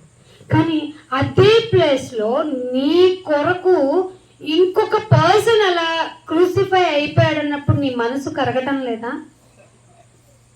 ఇంతకంటే ఘోరంగా, జంతువు కంటే ఘోరంగా నీ ప్లేస్లో ఒక హ్యూమన్ పర్సనాలిటీ బాగా శ్రమ పొందింది అంటే ఎందుకని గ్రహింపు రావటం లేదా? అయితే అది ఖచ్చితంగా దుష్ట హృదయం. నీ జబ్బును గుర్తించడానికి అవగాహన సదస్సు ఇది. ఏమన్నాడు? నిర్దోషంగా నడుచుకుని వారే ధన్యులు అంటున్నాడు. ఇంకొక మాట, ద్వితీయోపదేశకాండము 8వ అధ్యాయము. ద్వితీయోపదేశకాండము. దేవుడు ఎందుకు కఠినమైన జీవితాన్ని మనిషికి ఇచ్చుంటాడో అని చాలాసార్లు మనుషులు ఏమండి, దుష్టులు మనస్తత్వం వదిలేయండి, దురాలోచనలు వదిలేయండి. నేను బాగుంటానండి, అసలు పరాయి వాళ్ళ అందరూ బాగుండాలి, అందరిలో నేను ఉండాలి అనుకునే మంచి మనిషినండి నేను. కానీ నాకేం మంచి జరగట్లేదే. ఏంటండి దేవుడు ఎంత పక్షపాత అనే వాళ్ళకి కూడా ఆన్సర్ ఇచ్చి ముగిస్తాను. ద్వితీయోపదేశకాండము 8వ అధ్యాయము 2వ వచనం చూడండి. మరియు నీవు ఆయన ఆజ్ఞలను గైకొందువో లేదో. ఏంటట? నీవు ఆయన ఆజ్ఞలను గైకొందువో లేదో అని నిన్ను శోధించి, అసలు నీ హృదయంలో ఏముంది నా గురించి? వీడు పెట్టడా? అరే నాన్న అని నువ్వే తెస్తావు ఫుడ్ ఐటమ్ నీ బిడ్డకి తెచ్చి, నాన్న నాకు పెట్టు అని నోరు చేస్తావు. ఎందుకు చెప్పండి అబ్బా, ఎందుకు? క్యారెక్టర్ అట. ఏమిటట? ఆయన ఆజ్ఞలను గైకొందువో లేదో అని నిన్ను శోధించి నీ హృదయంలో ఉన్నది ఏమిటో తెలుసుకొనుటకు నిన్ను అణచాలి. ఎందుకంటే నాకు అంతా తెలుసు అనుకునే టైప్ కదా మనం. అహంకారం ఫస్ట్ లైన్ వాడాను నేను. అందుకే నిన్ను అనుచు నిమిత్తమే ఓ ఇశ్రాయేలులారా నిన్ను అరణ్యంలో 40 సంవత్సరాలు నడిపించాను. భూమి మీద ఇప్పుడు నీ లైఫ్ పీరియడ్ ఎంతో, నిన్ను ఈ లోకం అనే అరణ్యంలో నడిపిస్తున్నాడు నిన్ను అనచాలని. పైగా నువ్వు ఆయన ఆజ్ఞలను గైకొంటావో లేదో అని నీ హృదయంలో ఉన్నది ఏంటో ఒకసారి ఇతనుకున్న ఫెసిలిటీస్ అన్ని కొంచెం ఆపేస్తే అప్పుడు చెప్తా నువ్వు నీ హృదయంలో ఉన్నదేంటో. ఎందుకంటే హృదయం నిండిన దాన్ని బట్టే కదా నోరు మాట్లాడేది. నువ్వు నిందించుకుంటున్నది ఏంటి? దురాలోచనలు నిందించుకుంటే ఖచ్చితంగా దేవదూషణ వరకు వెళ్ళిపోతావు. నీ అంతము నువ్వే కోరుకుంటున్నావు. అందుకే లాస్ట్గా ఒక మాట ముగించేస్తాను చూడండి. అదే నిర్గమాకాండము పక్కనే ఉంటుంది. నిర్గమాకాండము 9వ అధ్యాయము 9వ అధ్యాయము 14వ వచనం. 9వ అధ్యాయము 14వ వచనం. సమస్త భూమిలో నా వంటి వారెవరునూ లేరని నీవు తెలుసుకోవాలి. సమస్త భూమిలో నీ కనుచూపు మేర కాదు సుమా, కనుచూపు మేర కాదు, సమస్త భూమిలో నా వంటి వారెవరునూ లేరని నీవు తెలుసుకోవాలి. సో ఈసారి నేను నా తెగుళ్ళు అన్నీ నీ హృదయము నొచ్చునంతగా. ఎక్కడ చెప్పవు కదా, మాకు ఒక న్యూటన్స్ లా ఉండేది. బాల్ కొడితే న్యూటన్స్ లా తిరిగి మన దగ్గరికి వస్తుందట. అసలు నీ జబ్బు ఎక్కడా? నీ హృదయం కదా. నా నామము అసలు నేను నా లాంటి వాడు ఎవడు ఈ సమస్త భూమిలో లేడు అని తెలియాలంటే తెగులు ఎక్కడి వరకు వెళ్ళాలో తెలుసా? నీ హృదయము నొచ్చుకునేంతగా. ఎందుకంటే ముందే ఆయన నొప్పించేశాం కదా. మనిషి పుట్టినందుకట దేవుడు హృదయంలో నొచ్చుకున్నాడు. ఆ బాధ ఏంటో నీకు తెలియాలి కదా. నొచ్చుకుంటే ఎలా ఉంటుందో నీకు తెలియాలి కదా. నన్నేంటో నువ్వు చీప్గా అనుకుంటున్నావు కదా. దశంభాగం ఇచ్చేస్తే టైగర్కి ఇవ్వాల్సింది ఇచ్చేస్తే దేవుడు నన్ను పానాయన నీకు శుభం కలుగుగాక అంటాడు అనుకుంటున్నాను కదా. సో నా తెగుళ్ళు నీ హృదయం నొచ్చునంతగా నీ ప్రజల మీదకి నీ సేవకుల మీద కూడా పంపించేస్తాను. వాళ్ళేమి గొప్ప అనుకోమాక. నేనెంతో ప్రేమమైంది. అది వల్ల కాయిన్కి ఒకవైపు నాన్న అసలు డిస్ట్రాయింగ్ పర్సన్ ఎవరయ్యా అంటే ద మెయిన్ క్యారెక్టర్ నేను పరిశుద్ధంగా ఉంటాను. ఖచ్చితంగా నువ్వు ఉండాలి. ఎందుకంటే నా చేతనే నువ్వు వచ్చావు భూమి మీదకి. నేనే ఈ సమస్త భూమిని, మీరు అనుకుంటున్నారు ఇది ఒక్క కనబడే భూమి ఈ కాస్మాలజీలో చిన్న డస్ట్ పార్టికల్ దేవుని దృష్టిలో. ఆకాశము నా సింహాసనము, భూమి ఎక్కడ కూర్చోబెడదాం మరి దేవుని తీసుకొచ్చి? ప్లీజ్ చెప్పండి. భూమి దాటి వెళ్దామంటే ఆకాశం మీద కూర్చున్నాడు ఆయన. పాదమే పీఠం అంట, మన భూమి పెట్టుకునే పీఠ. ఆయన పర్సనాలిటీ నువ్వు నీ ఇమాజిన్లో లేడు. ఆయన స్పిరిట్, ఆత్మగా ఉన్నవాడి యొక్క మెజర్మెంట్ నీకు తెలియజేశాడు. నేను ఎంత కెపబిలిటీ కలిగిన వాడినో అని ఆలోచిస్తున్నావా? హృదయం కఠినమైపోయిందా? ఏవేవో చేసేస్తున్నావు భూమి మీద ఎంజాయ్ చేయాలని. అబ్బే అవన్నీ ఏమి ఉండవు. సమస్తము వ్యర్థము అని మీకంటే ఒక ప్రాక్టికల్ పర్సనాలిటీ ఉంది బైబిల్లో. అతను ఎంజాయ్ చేసినట్టు ప్రపంచంలో ఎవ్వరూ చేయలే. చాలా చాలా బాగా ఎంజాయ్ చేసి బాబు క్షమించండి రా, నేను తప్పు చేశాను, దేవుడు ఏదో నాకు తెలివినిచ్చాడు కాబట్టి నాకు తెలిసిపోయింది. ఏమిటో తెలుసా? సమస్తమును వ్యర్థమే. 3 times చెప్తున్నానంటే అర్థం చేసుకుంటురా ప్లీజ్ రా. దేవుడు చాలా మంచివాడు రా, కానీ భూమి మీద ఉన్నంత వరకే. వన్స్ నువ్వు భూమి మీద, ఇందాక ఒక మాటగా మీకు గుర్తు చేశారు సార్, ఏదైనా కాలబోతుంది, ఏదైనా ప్రమాదం జరగబోతుందంటే ముందే మనం అలర్ట్ అవ్వాలా లేదా? తెగులు నీ హృదయములో నొచ్చుకునేలాగా నీకు నీ సేవకులకి కూడా నేను వదిలిపెట్టకుండా తెగుళ్ళు నీకు పంపిస్తాను. తెగులు అంటే ఏవో ఇశ్రాయేలుకి పంపించిన తెగులే అని మాకు ఆల్రెడీ నీకు తెగులు వచ్చింది, నువ్వేమో ఏ తెగులు నా గుడారం రాదని పాట పాడుకుంటావు. ఏం చేయాలి, ఎలా చెప్పాలి, ఏ విధంగా అవేర్నెస్ చేయాలి ఆలోచించండి. దేవుడు చాలా చాలా ఏమో రేపు నువ్వు ఉండవేమో, అందుకే ఈ క్షణంలో దేవుడు ఈ మాటలు నీకు తెలియజేస్తున్నాడు. ఆయన శబ్దాన్ని వినకుండా నీ మనసును ప్లీజ్ కఠినం చేసుకోవద్దు. మంచి నిర్ణయం తీసుకోండి. దేవుని కోసం బ్రతకటం అంటే మీ మనసు మార్చుకోవటమే. మనసు మారితే ఆటోమేటిక్గా నీ బ్యాడ్ హ్యాబిట్స్ అన్ని కొలాప్స్ అయిపోతాయి. అంతే. నువ్వు దేవుని కొరకే బ్రతకాలనుకుంటావు. దేవుని కొరకు బ్రతకాలి అనుకున్నప్పుడు ఎవరిని ఇబ్బంది పెట్టావు. పైగా నేను ఎలాగైనా ఎదుటివాడి కొరకు మంచిగా వాడికి కనపడాలి, వాడి కొరకు నేను ప్రార్థించాలి, వాడి కొరకు కుదిరితే నేనైనా చనిపోవాలి కానీ వాడు బ్రతికుండాలని ప్రార్థన చేస్తావు. చంపు, నరహత్య వరకు వెళ్ళవు. ఆలోచించండి, నిర్ణయం తీసుకోండి. లాస్ట్గా ఒక మాట చూపించేసి ముగించాలని ఆశ. నిర్గమాకాండము 9వ అధ్యాయము 16వ వచనంలో చూడండి. నా బలమును నీకు చూపినట్లును. అండర్లైన్ చేసుకోండి. మీరేదో ఇక్కడ మాటలు చెప్తున్నారు, వీళ్ళకి పని లేదు, వాళ్ళకి పని లేదు. కోటేశ్వర గారికి ఈ వయసులో అంత అవసరమే ఉంది, వాళ్ళ ఫ్యామిలీకి ఏం అవసరం ఉంది? భార్యాభర్తలు ఎంత కష్టపడతారో తెలుసా అండి? మీకు మాటలు తెలియచేయటం, దేవుని మాటలు తెలియచేయటమే నిజమైన ప్రేమ. నీకు ఒక గ్లాసుడు పాలు, నీళ్లు, లేకపోతే పిండి వంటలు, ఫ్రూట్స్ ఇచ్చే వాళ్ళని నమ్మకండి. అవి క్షయమైనవి, అక్షయమైన ఆహారం మీకు అందిస్తున్నారు వాళ్ళు. ఏమంటున్నాడు ఇక్కడ? నా బలము నీకు చూపినట్లు భూలోకమందంతట నా నామమును ఏం చేయటానికట? అడ్వర్టైజ్, ప్రచురము చేయుటకు. అయినా బాబు, మీకు ఈ సర్వభూమిని సృజించిన వాడు ఒకడు ఉన్నాడు అని ఇప్పటి వరకు మీరు చాలా మాటలు విన్నారు కదా. మన జబ్బులేంటో తెలుసుకున్నాం, దేవుడు ఎంత గొప్పవాడో తెలుసుకున్నాం, ఆయన ఏం చేయగలడో తెలుసుకున్నాం. ఇవన్నీ తెలియచేయటానికి నా బలమును నీకు చూపినట్లు భూలోకమందంతటా నా నామము ప్రచురము చేయనట్లు ఇందుకే ఈ రోజు సభ, ఇందుకే దేవుడు నన్ను, నిన్ను, వీళ్ళందరినీ నియమించాడు, నీ మనసు మారటానికి. దయచేసి అర్థం చేసుకో. కాలం అయిపోతుంది, సమయం ఎవరి చేతిలో ఉండదు, కాలగతులు దేవుని చేతిలో ఉన్నాయి. రేపేమి సంభవించునో నీకు తెలియనప్పుడు ఎందుకు నీకు అహంకారం, నాకు అహంకారం? మనల్ని మనం తగ్గించుకుందాం, అప్పుడే దేవుడు మనల్ని హెచ్చిస్తాడు. మంచి ఈవులతో దేవుడు మిమ్మల్ని దీవించాలని ఆశపడుతూ ఇంతతో నా మాటలు ముగిస్తున్నాను. మీరు చిన్న రియలైజేషన్ అయితే ఒక్కసారి మీరున్న ప్లేస్లోనే మీ తలలు వంచుకొని మీ మనసులోనే ప్రార్థించండి.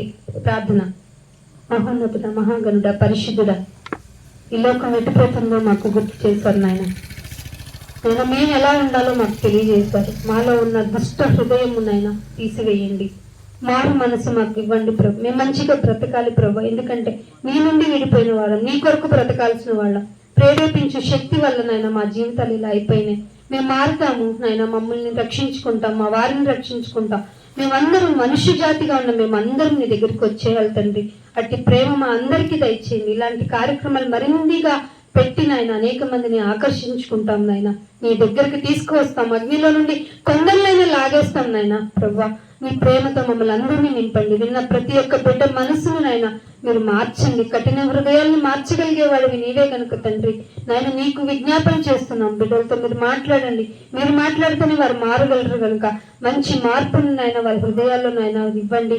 అది నాయన వారికి ఫలితాన్ని ఇస్తుందని గమనించుకొని నీకు దాసులు అవటానికి వారిని సిద్ధపరచమని యేసుక్రీస్తు వారి పరిశుద్ధమైన నామమున ఈ ప్రార్థనను అడిగి వేడుకుంటున్నాం మా పరమ తండ్రి. ఆమేన్. Thank you all of you. God bless you to all.